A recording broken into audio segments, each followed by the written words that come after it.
Honey, Charlene, how are you today? Tansy, I'm good. How are you? Good, good.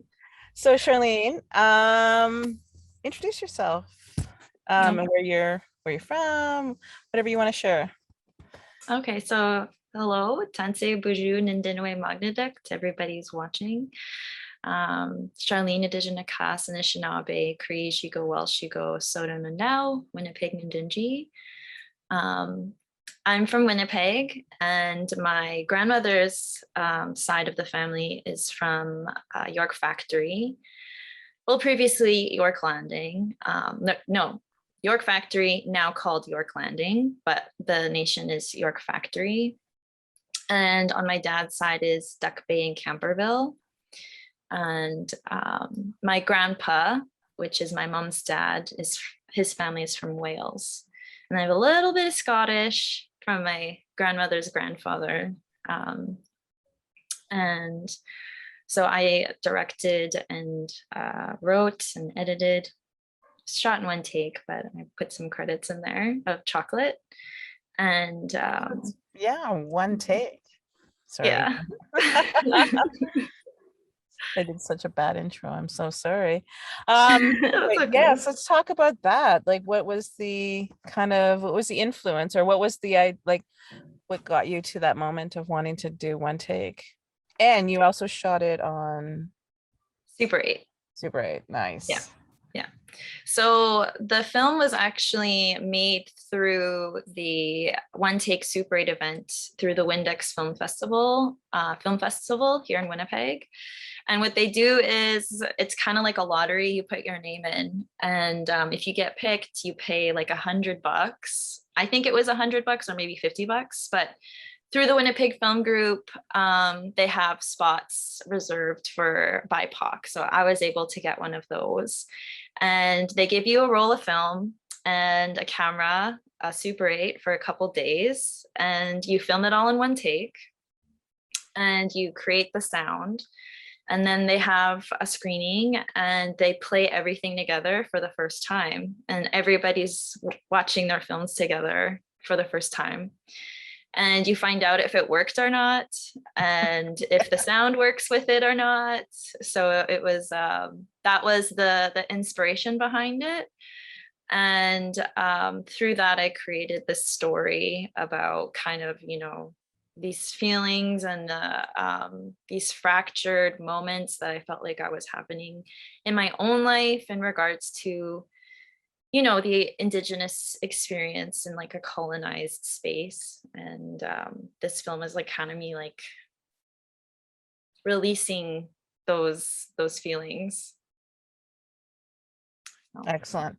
And you had quite a amount of crew with you. I mean cast, sorry. There was how many people that were you had your main character and then yeah, yeah, so so you yeah, I had was it just like a Rain. collective kind of, was it like when you were directing it? And what I'm trying to get at is that when you were directing it, because it was like one shot, was it did you rehearse it, or did you give them a general direction and where you like kind of want them how everything was going to go? Yeah, so I've been hanging out with a collective of crew people, of like cool people. In Winnipeg, we have the Winnipeg Indigenous Filmmakers Collective, and from that has sprouted, these little communities of, filmmakers coming together and supporting each other. And Nice. so, like me and my friends, we've started making movies together, and this was like one of the earlier films we were doing together because it was shot before the pandemic. And so like it was predominantly all women, all BIPOC women. So it was really a nice environment. And so I had, Rain Vermette was the lead in it, and we just, had her Canadian premiere at TIFF, and so it was wild to have her be in the film. I was kind of surprised that she was so down for it. And my brother was in it, I was in it, our crew is, some of our crew is in it, you know, Roger Boyer was in it as well, who is like runs the Winnipeg Indigenous Filmmakers Collective, and a bunch of our members, and Ollie, you know, so many great people just came out to support me because I didn't have anything. So Winnipeg's like that, you know, we help each other out, which is really nice. That's awesome. You know, your film, I was always really enamored by, you know, the process that you took and that you shot it within your community. Could you talk about that? And like, was that a difficult thing to accomplish given the parameters of the industry? Excuse me. Definitely. It's always been, I always think that I probably would have had a different career if I was in the city and maybe bigger budgets. But no, yeah, I chose to stay in my community. I was born and raised there, and I, you know, I live and I travel, and but I really wanted, like, when I came home from college and university, I really wanted to stay there and to build what I could of and making films and at home. So building that studio, creating just like amazing people that will just like, yeah, support and working towards like collective ideas. And it's been really hard because what happened was is that we'd get a certain point and then there was just never enough money to keep making films. So there's a bit of time where I, you know, stopped making films and did governance work. So and then getting back. But I love that the younger generation are well, there's a lot more opportunities in a sense. And I hate to say opportunities, but I think it's a lot there's the ideas can come, like they can free themselves with the ideas and creatively, and so they can make their films now, you know, and they can do whatever they want instead of have to, like, you know what I mean, constantly. We're still always going to do that, but in a way of like just having to within the funding agencies, and you know, it's just like, you know, people wanting particular things, and you know, every story to be about this and that, and where's the, you know, kind of like the spirit guide, and it be about residential school. And when you're like, well, it is always about residential school because that's our experience. And I remember saying to one funder and then saying, you know, oh, I think you should write, you know, something about residential school. And I said, no, I'm not, because the story is not specifically about that. I go, but you will know when she walks on the screen that her history and that she's had that experience. And so I think, you know, like this is all starting to change, and it's really kind of a beautiful time. But I also think it's like also that we have to beware and just like be grounded. And I have to keep reminding myself to be grounded in that sense of where those stories and when to tell them, and where to share. But yeah, but working in my community, that's my commitment. I just finished shooting another film, and with the community and kind of in the community, but we shot in the city of Sudbury this time mostly because it was set within a bar, which was really weird. And we were like laughing because we're like, oh wow, this was like just a little percentage of it was like, you know what I mean, on the reserve, like hardcore on the reserve, but it's still in our territory. So yeah, but no, it's always been my commitment, and we shouldn't have to leave our communities to do things that creatively, and we shouldn't have to leave our communities in order to get kind of like our work shown. That's like one of the good things about being able to, of like the expansion of the internet Mm-hmm. in separate places right now, but able to connect. But there still is an accessibility of internet access, but hopefully, you know, we figure it out. We Yes. figure it out all the time. Totally. And I think it's like we can access, like we can communicate in a larger sense, but also it's just that now we're sharing films differently. Of course, like as a filmmaker, I don't know what your feels are around it, is that like I want everybody to experience it in a cinema, like I want everybody to see it on a big screen, but like everybody's got big screens at home too, so Yeah, that's true. Yeah, yeah. No. I just, yeah, people, we know this, people are going to the theaters less and less. And, with COVID and everything, that's like, releasing your films now. You have an expectation that you're gonna have more of your audiences probably watching them on a different screen. And that is kind of sad, I think, but I am excited about, different opportunities. Like, you have to make your problems your solutions. So gotta roll with it, you can't just sit on it, I guess. Yeah. No, definitely. So what's up? What's next for you? Right now I've been working on this documentary that Alan Yusobamswin is my mentor Nice. on. And that has been really exciting because I've been experimenting quite a bit and taking a lot of risks, using this as an opportunity to learn as an artist and grow with my different skills. So it's about children and the importance and role of them in society through an Indigenous perspective. And it's a bit of a social commentary on where we are right now and, the world that we're building for our kids. And it's a kind of like a love poem to our children in the future. And I've been working on that with Rain Vermette. She's also been mentoring me.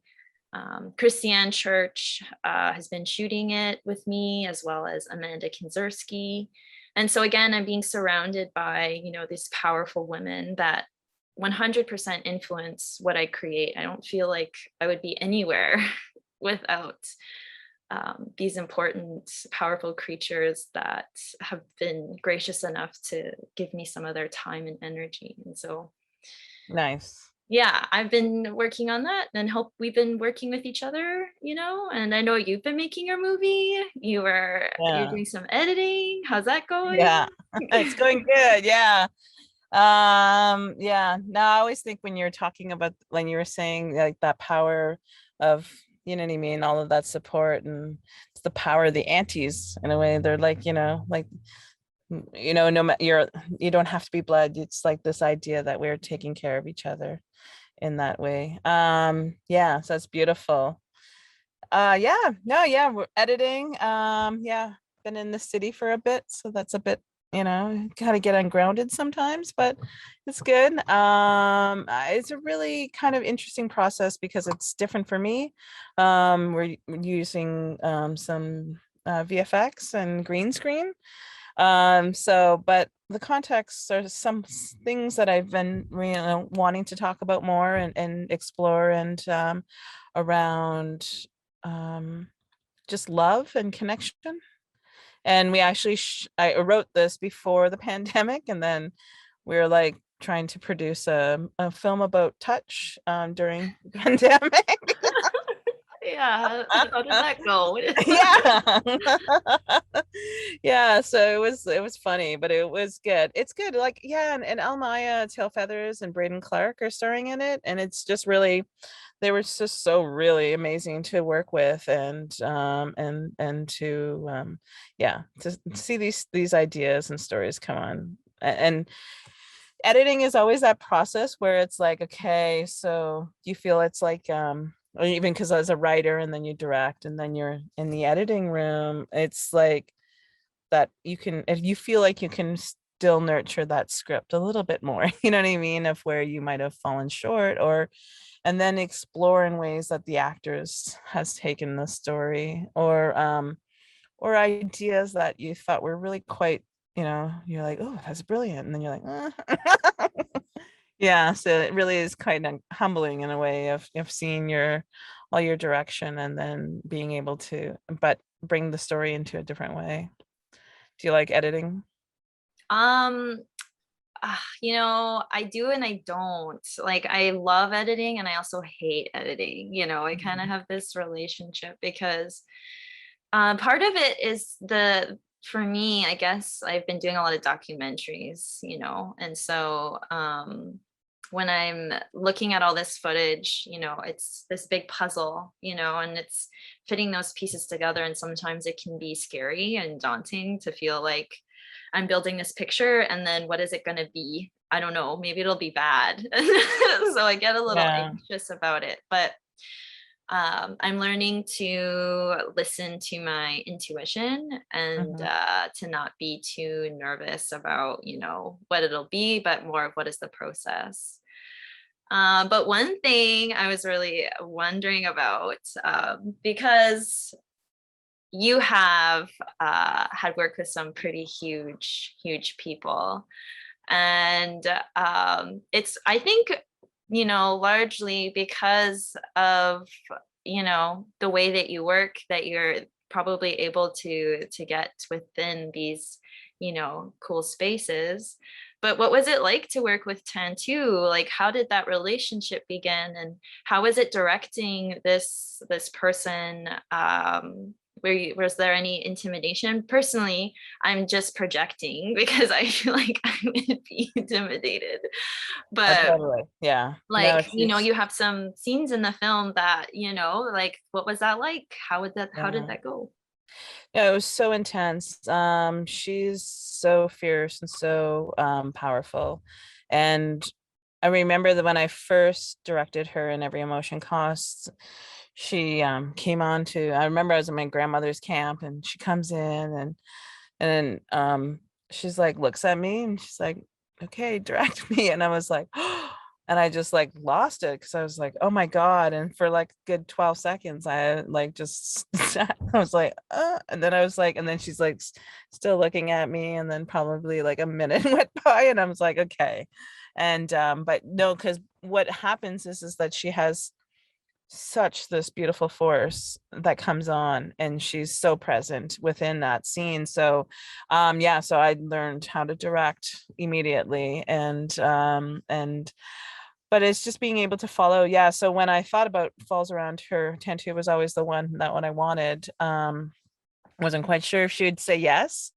um it's the idea of like people don't, and it was shocking that like wanting to make a film about an older indigenous woman was really hard to fund.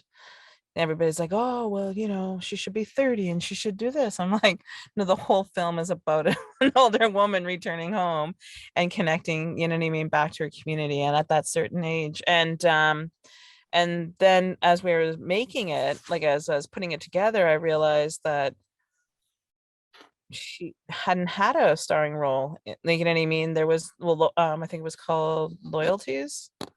That was her, yeah. And then, but there wasn't, and when I first directed her in Every Emotion Cost, I was so astounded by her presence and just how the camera and how she really connects with the scene, that I was like, why isn't she in other, like, why aren't we watching all of her, you know what I mean, throughout a whole film? So that was kind of like where Falls Around Her came from too. And the idea is that people, like, you know what I mean, wanting to take something that they don't deserve, you know what I mean? And then just that constant reality that a lot of women have to experience. And then but also too is be able to talk about sensuality and sexuality and make it comfortable to see an older woman as a sexual being, and also two, that an indigenous woman, is beautiful, indigenous woman being herself. And I'm allowing the audience to kind of like, yeah, like, like the sharing those moments and being able to like see that character come home, reflect. She's got lost and then she's remembering her own trauma. There's the community that is coming around, but there's also this external reality of what the mine is, and then her status as a star in some sense. And then but then just being able to slow it down in some sense and just connect with that, like the masturbation scene and the fireplace, and just being able to allow that character to just be that person, and it being something that we can talk about, or we can just say, yeah, these things happen. And people love themselves, and Yeah. you should love yourself. So yeah, so it's been a real journey, experiencing, and as a director, like being able to share with audiences around the world this story. Yeah, So, that was definitely one of my favorite scenes in the film, just to see like this powerful woman, and yeah, it just felt like it was like a regaining a space, like to have an Indigenous woman on the screen and be directed by an Indigenous woman, that's mhm. revolutionary in a sense, to be able to have that happen, and in the community too. In the community, yeah. Yeah. And I think it's being able to just continuously saying, um, this is what I want to do, and this is how I want to make it. And you know what I mean? And being okay without, like I said, like I probably would have had a different career if I would have, you know what I mean, wouldn't have been persistent about certain things that I wanted to do. And or if I was making films, in Toronto or in LA, in a sense, away from my community, or away from what connects me. And I think, like, that's the idea, is that it kind of, like, yeah, that regrounding, and the power of our people, and the power of the community. And like, how do you do that? You're young, you're creating these experimental works that are just like really pushing boundaries, and ideas, and making the audience see the stories and the perspective in a different way, which I love. And this is why, you know what I mean, I chose to, your work, and I can't wait to see more. So how do you ground yourself when everything seems to be a little too much? Yeah, I appreciate that question, partially because I've been feeling ungrounded lately, and just kind of, I guess, a bit of it like, traveling for the first time, and getting into this edit right now. And, there's still some things that are flying around, and I'm trying to just catch them. And I had to take a moment today, and I had to, just like, take those breaths. And it's definitely hard, when you do feel disconnected. um it's hard to have that grounding, and I don't necessarily always feel connected in the spaces that I occupy. And so, part of it was this summer we spent a lot of time shooting outdoors, and also because of COVID, but also because I think I was kind of being drawn into these spaces, um, that I wasn't necessarily always expecting. They kind of were just coming up, and I just happened to be there, or, it all just was working out in some way. And I feel like I was just kind of being pulled, back back to the land in some way. And this film is kind of like maybe going to be a bit representative of that. So I don't know. Nice. I don't I know. I'm love still trying to that. figure it out. Have a smudge and cry. I don't know. Walk Yeah. outside. I know. Talk to my plants. My plants have actually been really, really grounding for me, and like having, to take care of them, and talking to them and building like a relationship with them, like, how's your day? Yeah. What did you do? Oh, you got a baby, congratulations. It's just trying to find the little things. And for me, because my mind goes everywhere, never Yeah. know. No, I totally agree. Yeah, it gets, it's so funny because my friends always laugh. They're like, yeah, Darlene, like, you wanna, because sometimes being back home on the res, you're like, oh my God, okay, I gotta get out. And you know what I mean? Then you come to the city and you're like, oh my God, I gotta go home. So I'm kind of constantly like that. But it's like being able to be out on the land is kind of like where I feel kind of like, I guess in a way, yeah, grounded. And but I my mind settles in some sense. And I find, yeah, in the city it's quite yeah, I get a little out of control. And Chaotic. yeah, and it's not really me, and in a sense. And then I do find it um like being able to just be around people, which has been really nice. Like, you know what I mean? To hear and listen and see films and to create this next film. But and I think that was like what Falls Around Her was about, was that constant push and pull of the city and the home life. And that's always going to probably be my, push and pull in a sense of loving home, but also wanting to experience the world and to see everything. Yeah. And yes, everybody should talk to their plants. Like we should be talking to the trees. And yeah, Yeah, they're yeah, valid relationships.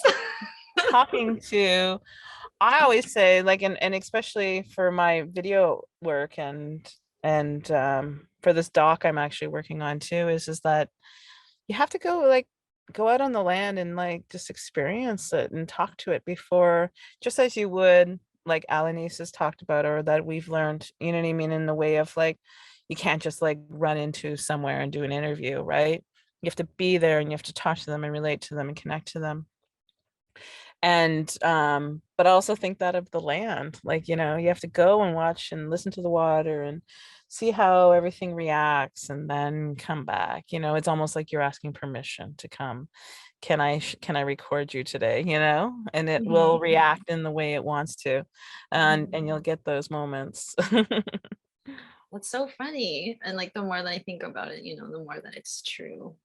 Because, yeah, just thinking about that, the process of the connection, all you're doing is building relationships all the time.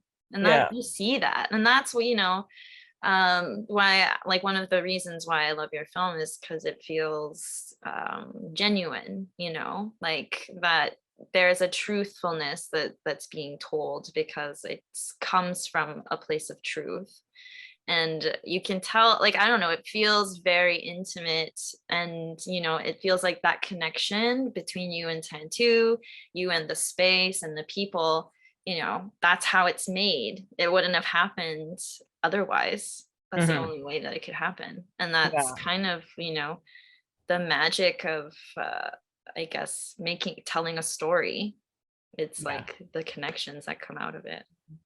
Totally. And I think too, like, for making films, it's like like not only having, you know like, crewing up your own people in a sense of like those technical things, but like it's always been a part of our is that the community is part of it, like if they want to, you know what I mean, like in whichever way they want to be. But and we're always asking, like, like letting everybody know that we're doing it. But those knowledge keepers and the language speakers, and like on Falls Around Her, we had a fire keeper, you know in a traditional sense, and he also watched the fire and kept it going. But having those people there, like, yeah, he's a traditional firekeeper. And he was like, so the crew and the cast would just be sitting around, and, you know what I mean, waiting for something to happen, as film sets to often do. And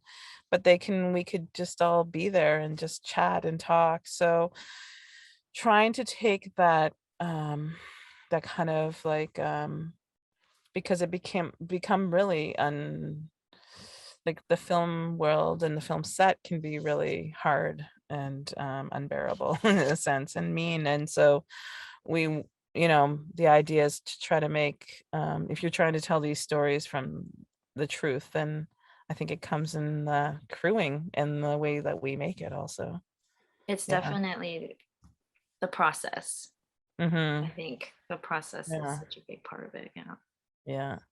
Lots of love, lots of laughter. Yeah. Most important. Yeah. Yeah. Excellent. Well, this has been great, and I hope the audience enjoyed every thing tonight. And us just chatting and catching up. Hopefully we were entertaining enough. I think we were pretty good. At least I think you were really good. So we at least made it 50% perfect. So I'd say it's good. And thank you everybody for inviting us, and we never say goodbye. I always knew our language. We always just say till the next time. Yeah, I'll see you again. Gigawa ba min minua. Bamapi.